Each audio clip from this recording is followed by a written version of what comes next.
Hello, I'm Srijana. Can you discern between your physical body, your emotions, and your soul? How can you tell which is which? This chapter is about identifying layers of personal reality precisely. The body, along with its feelings and experiences, is impermanent. The soul that observes is permanent. So this chapter of the Gita helps you discern your layers of experience as a living soul.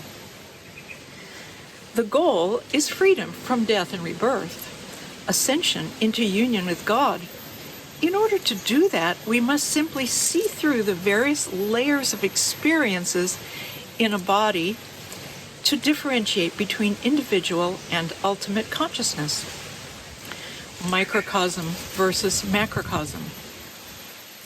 This knowledge is critical because the alternative is to live trapped in a material 3D concept of the world and suffer the same confusion lifetime after lifetime. The earth and the cosmos are subject to the laws of nature, science, almighty power, life, and death, which never change. The Bhagavad Gita is richly symbolic. If we open our eyes and ears to this 5,000-year-old text, written in Sanskrit, the ancient language of the gods, it is directly relevant to resolving our modern challenges. It describes ascension techniques from thousands of years before Christ, through which people can move into higher dimensions to attain freedom from the material world. With each chapter, the Gita lessons become clearer and more focused. Just enjoy and listen with an open mind as you would hear a story. Once upon a time, in a faraway land, gods ruled the earth, and all learning took place in the form of sacred verses that people learned by heart and passed down with each generation. The warrior prince Arjuna and his chariot driver, the god Krishna, stand before a vast battlefield where thousands of warriors are assembled, and Arjuna must conquer half of his family lineage. He is horrified and refuses to fight. Krishna tells him in 18 chapters how to focus his mind in a higher state in which he will be more powerful, actually bring benefit to his family, and incur no sin or karma in the battle. Arjuna listens and finally accepts his destiny to fight. He and his brothers win the war and ultimately ascend to the heavenly realms. In chapter 13, Krishna introduces an important concept: to remove the roots of suffering and entrapment in the 3D matrix. He invites us to notice how we identify with our body, our likes, our dislikes, and how this forms a series of attachments, mental, emotional hurdles, and thought forms that obstruct our free passage to freedom. We are doing our best here to translate from Sanskrit, the scientific language of the gods, to re-express the verses in English. And now we are in the invisible scientific laboratory of psycho-spiritual birthing. I will try to create clear images. The body field, the kshetra, and the knower of the field, or the soul, also called the kshetrajna, are two categories, the microcosmic and the macrocosmic, to help us disentangle our physical emotions and experience. How does the individual body field, along with its own individual soul, meet the external macrocosmic field and the knower of the entire world? When we cease to see different identities, which are due to different material nature in different beings, we can see that all beings everywhere come from the Supreme, and thus we can attain realization. The crux of the lesson is in the last verse, number 35. Those who know through the eye of wisdom the distinction between the body field, the microcosm, and the knower of the field, the macrocosm or soul, and the highest God, they achieve annihilation of the matrix and reach the Supreme. Please listen carefully and fasten your seatbelts. The body field is defined as 24 different elements. 5 physical elements: earth, water, fire, air, and space. The 5 senses: ears, eyes, tongue, skin, and nose. The 5 objects of the sense activities: taste, touch, smell, sight, and sound. The 5 working senses: voice, hands, legs, genitals, and anus. And 4 other elements, meaning the mind, the intellect, the ego, and physical material energy called prakriti. The Buddha taught all that we are is the result of our thoughts. Everything is founded of our thoughts and is made from our thoughts. Thus, as we think, that is what we become. Therefore, it is necessary to cultivate appropriate thoughts and actions in the body field. For this, we must discern between the body field and the knower of the field. All the feelings, sentiments, emotions, etc. that arise in the body field are called modifications, and they help purify the field and illuminate it with knowledge, or they pull it down into confusion. Sri Krishna further says, God is all-pervading in his creation, yet he sits at the heart of every living being. Thus, he is the supreme soul. So, we have the supreme soul, the individual soul, and the body field of living beings. This differentiation helps us identify the correct causes of actions. We don't get caught in the illusions of the mind. We can perceive the presence of the Supreme Soul in every living being. We can also appreciate the unique material nature of each person in the larger field of existence, pervaded by a common spiritual soul. With this knowledge, we attain consciousness of the highest God, or Brahman, or God realization. As you listen to the verses of chapter 13, I invite you to ponder these questions. What is the difference between the physical body field and the knower of the field?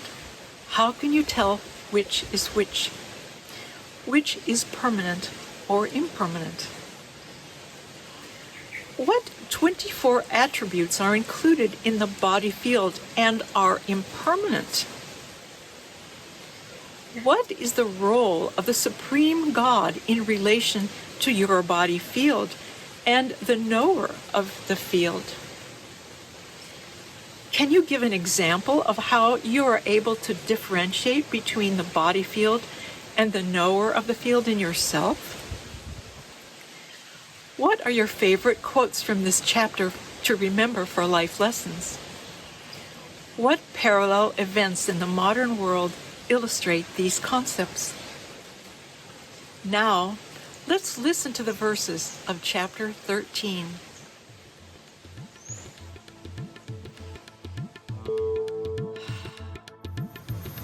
Arjuna said, "O Kesava, I wish to learn about physical matter, Prakriti, and spirit, Purusha, also about the body field, Kshetra, and the one who knows the field, Kshetrajna, and all knowledge of that which is to be learned."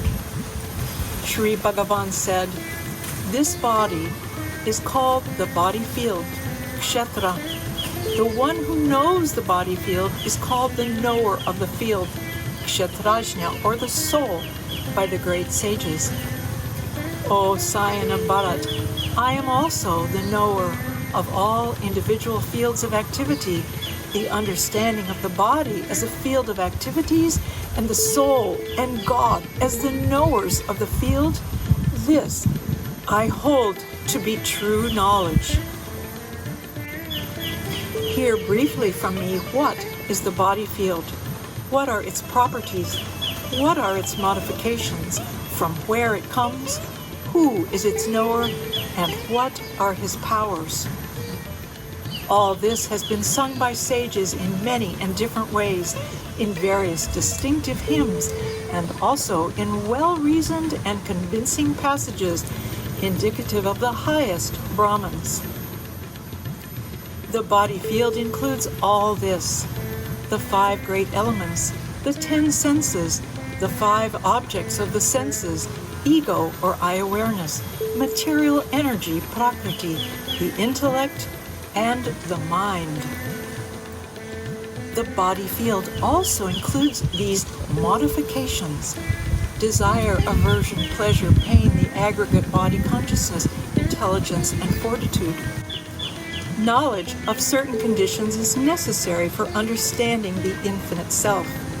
These are humbleness, freedom from hypocrisy, non-violence, forgiveness, simplicity, service to the teacher, cleanliness of body and mind, steadfastness and self-control, dispassion toward objects of the senses, absence of egotism, keeping in mind the evils of birth, disease, old age, and death, non-attachment, absence of clinging to spouse, children, home, etc., equanimity amid pleasant and unpleasant events in life, constant and exclusive devotion toward me, inclination for solitary places, aversion to mundane society, constant interest in spiritual knowledge, and philosophical pursuit of the absolute truth.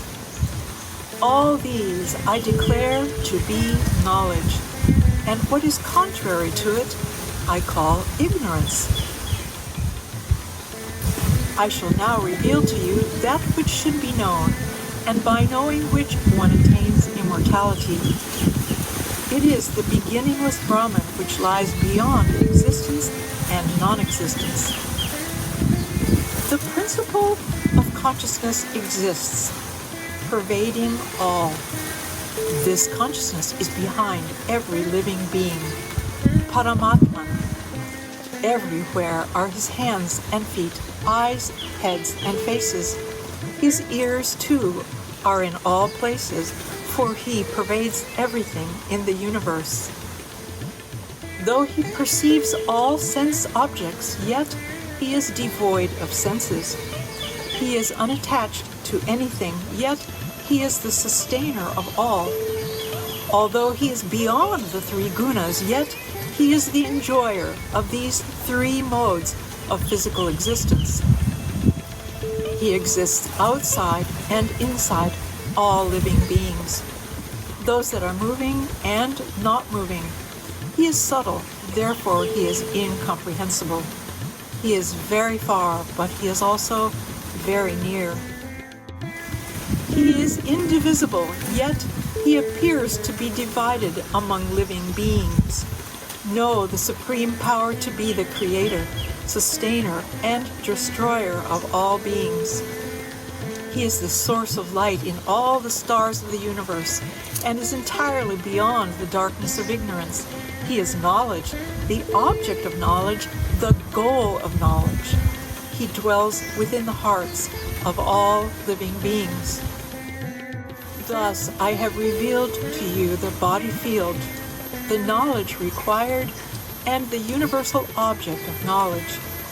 Only my devotees can understand this reality, and by doing so they attain my divine nature.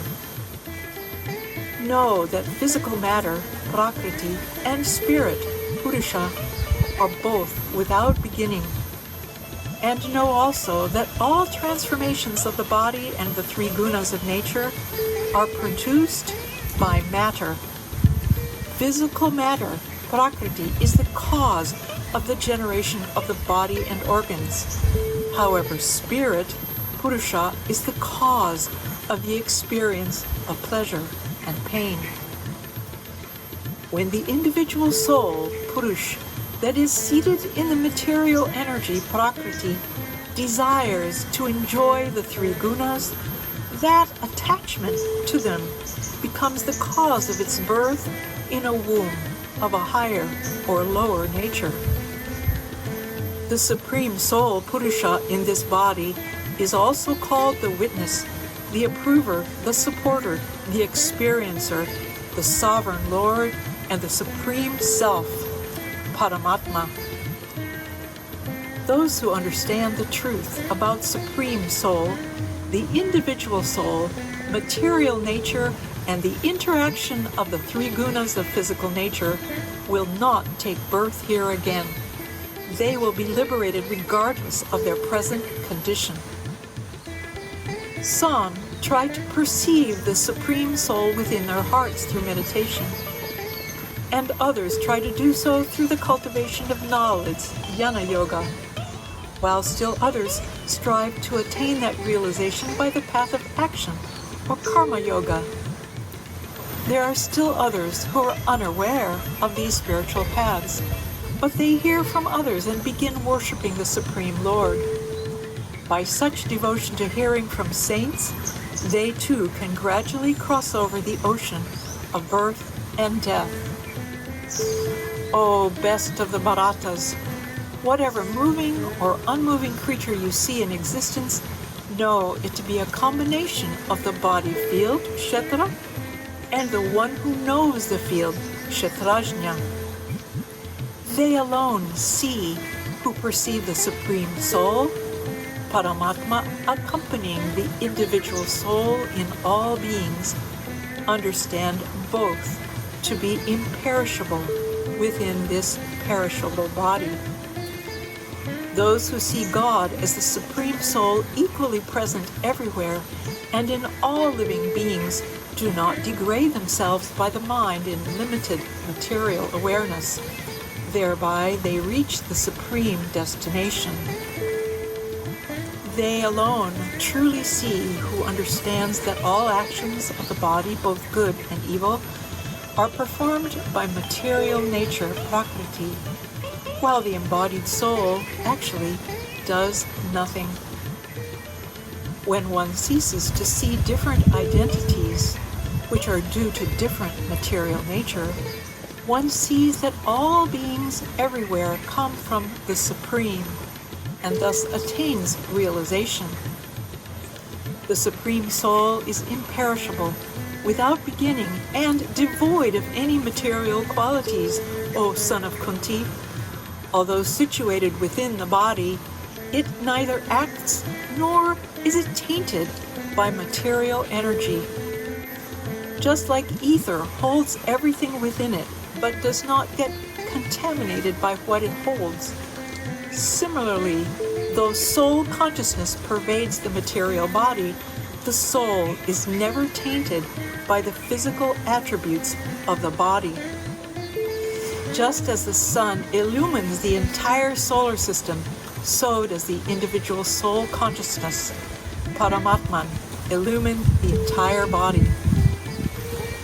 Those who perceive within the eyes of knowledge the difference between the body field, Kshetra, and the one who knows the body, Kshetrajna, and the process of its release from the material, Prakriti, those attain the supreme destination.